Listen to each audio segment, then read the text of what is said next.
तो डिजीज जिसके बारे में, ये बहुत कॉमन प्रॉब्लम है, नेजल पॉलिपस। नेजल पॉलिपस क्या होता है कि नाक के अंदर जो है एक प्रकार का मांस बढ़ जाता है। नाक के अंदर एक प्रकार का मांस जो है वो बढ़ जाता है, जिसे नेजल पॉलिपस कहते हैं।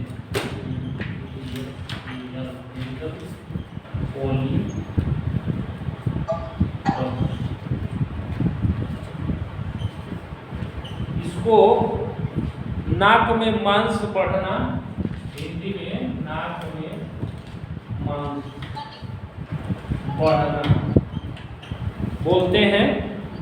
और ये कॉमन रूप में देखने को मिलता है हमें। तो ये क्या क्या बीमारी है, ये नेजल पॉलिपस क्या है? तो नाक के अंदर मांस बढ़ने की जो स्थिति है, जो विकृति है, उसी को हम नेजल पॉलिपस कहते हैं। या हिंदी में लोग, बहुत सारे लोग इसको नकड़ा भी बोलते हैं, नकड़ा। और नेजल पॉलिपस अंग्रेजी में बोलते हैं इसको। तो ये यही जो है, इस तरह का ये देखने को मिलता है हमें बहुत सारे लोगों में, बहुत सारे बच्चों में, बहुत सारे एडल्ट में भी ये केस देखने को मिलता है। तो इलेक्ट्रोहोम्योपैथी में कैसे इसको ठीक करेंगे, इलेक्ट्रोहोम्योपैथी में और कैसे इसको हम ठीक कर सकते हैं, और बड़े आसानी से ये इलेक्ट्रोहोम्योपैथी में ठीक किया जा सकता है। कि इलेक्ट्रोहोम्योपैथी में ये जो है बड़े आसानी से ठीक हो सकता है। तो फर्स्ट ऑफ ऑल देखते हैं हम कि इसका सिम्टोमेटिक रेमेडी, जैसा मैंने बनाया हुआ है इलाज करने का सिस्टम, इलेक्ट्रोहोम्योपैथी में किस तरीके से इलाज हम करते हैं। तो इलेक्ट्रोहोम्योपैथी में जो इलाज करने का तरीका है, first of all symptomatic remedy, symptomatic remedy. और सेकेंड क्या होता है, ऑर्गेनिक रेमेडी, ऑर्गेनिक रेमेडी। और थर्ड क्या होता है, थर्ड ये होता है आपका कि थर्ड इसका जो है, थर्ड मेन होता है कि आपका प्रिंसिपल रेमेडी।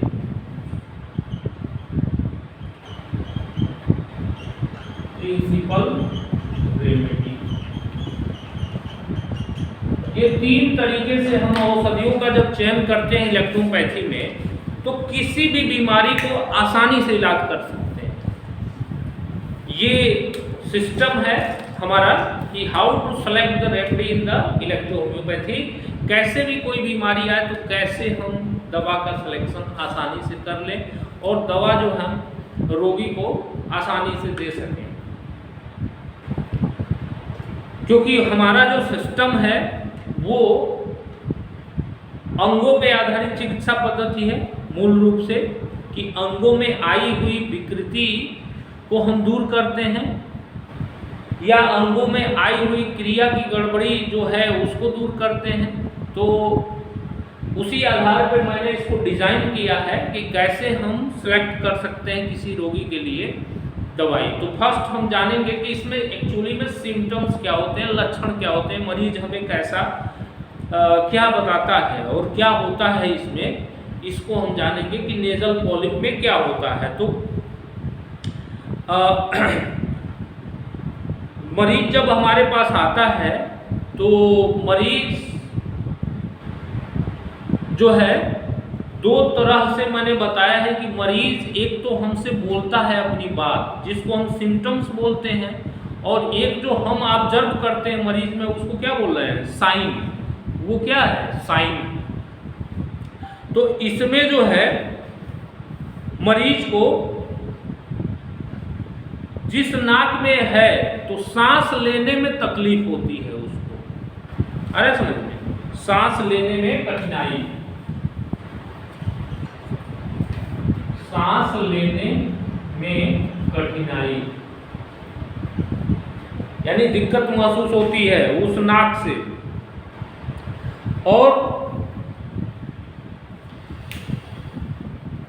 यानी कि उस ओर की नाक से सांस लेने में तकलीफ होती है और इसको बराबर जुकाम की शिकायत रहती है। जुकाम की शिकायत, यानी कि हमेशा जो है इसको लगातार क्या बना रहेगा, जुकाम जैसी स्थिति इसको बनी रहती है। जुकाम, सर्दी, जुकाम, लगेगा कि नाक एकदम से जाम भारी है, जुकाम जैसी स्थिति इसमें रहेगी। और क्या सिम्टम्स होता है कि माने ये दो मुख्य सिम्टम्स ये मरीज हमसे शिकायत करेगा, ठीक, जो हमें बताएगा। तो जब बताएगा तो हमारा हम जो सोचते हैं कि रोग का कारण हम खोजते हैं किसी में, कि कोई भी सर्दी जुकाम या सांस लेने में तकलीफ नहीं है, तो ऐसा थोड़ा ही है कि केवल उसको नेजल पॉलिप हो गया है तो वही एक कारण है उसके होने के पीछे। तो हमारा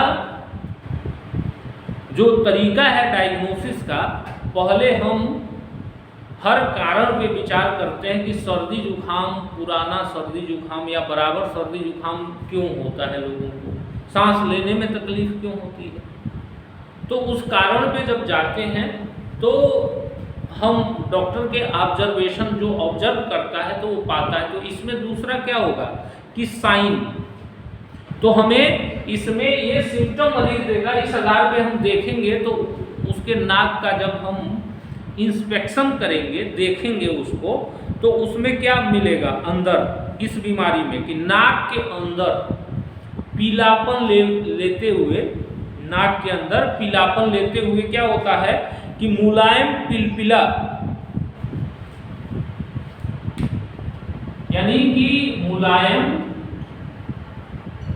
पिलपिला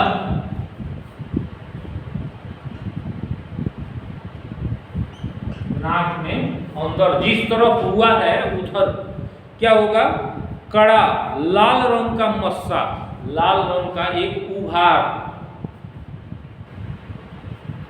लाल रंग का उभार, ठीक है। लाल रंग का एक उभार क्या होगा, देखने में हमें समझ में आएगा कि कुछ मांस टाइप बढ़ा हुआ हमें दिखेगा। तो हम क्या समझेंगे कि इसको जो है नेजल पॉलिप है, समझ गए बात को। तो वही बीमारी क्या होती है, नेजल पॉलिप होती है, उसी को हम क्या बोलते हैं कि that is the nasal polyp. Symptoms तुमको मैंने बताया कि मरीज आके क्या बोलेगा।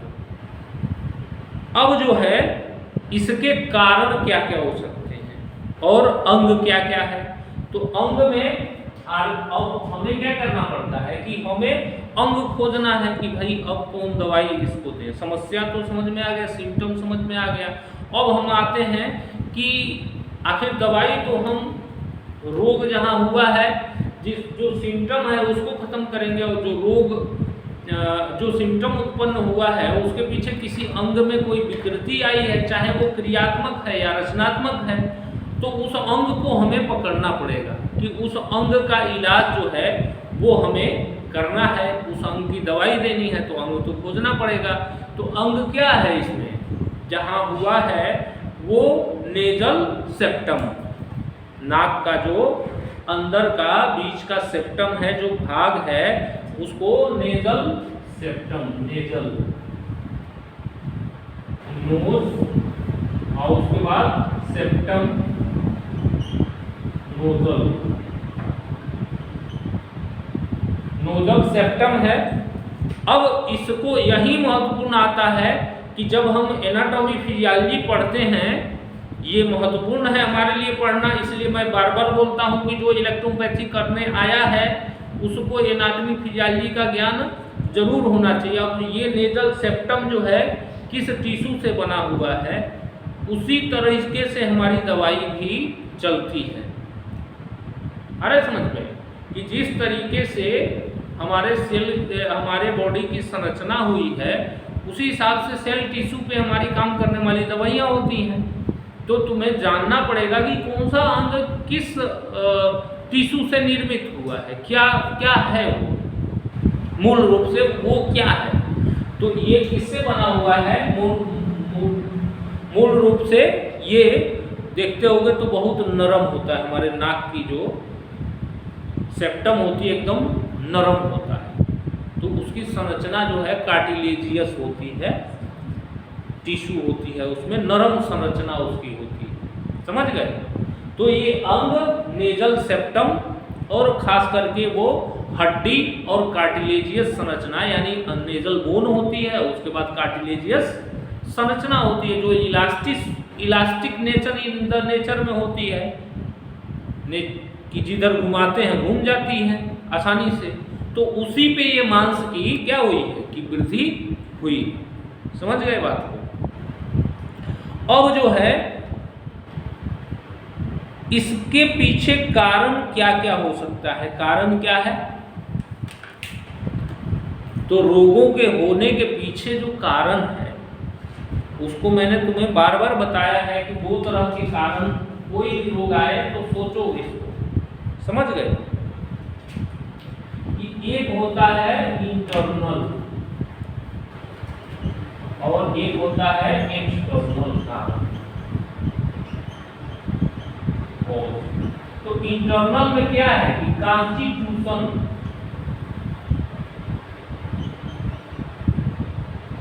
यानी कि इसमें बिगड़ाव, कॉन्स्टिट्यूशन में बिगड़ाव, रोग होने के पीछे आंतरिक कारण होता है कि कॉन्स्टिट्यूशन में उसके बिगड़ाव हो जाए। और इसके कॉन्स्टिट्यूशन में बिगड़ाव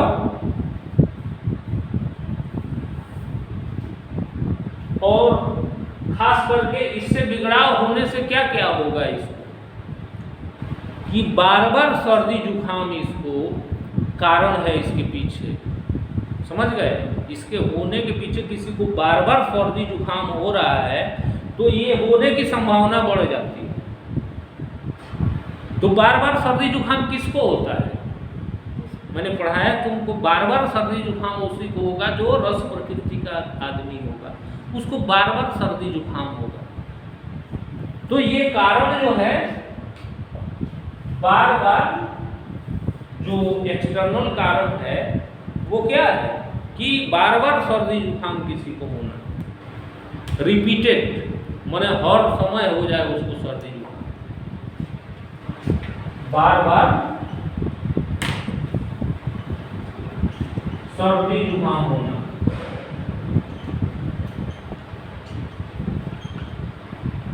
है बार बार सर्दी जुकाम का होना क्या है? रीजन है इसके पीछे कि बार बार सर्दी जुकाम जिसको होगा। अब सर्दी जुकाम बार बार किसको होगा कि जो रस प्रकृति का आदमी है, जो रस प्रकृति का व्यक्ति है उसे सर्दी जुकाम बार बार होगा। आया समझ? तो अब इसका ट्रीटमेंट इतना सब समझ में आ गया कि कैसे इसको ट्रीटमेंट करेंगे। ये अब यहाँ पे कार्टिलेज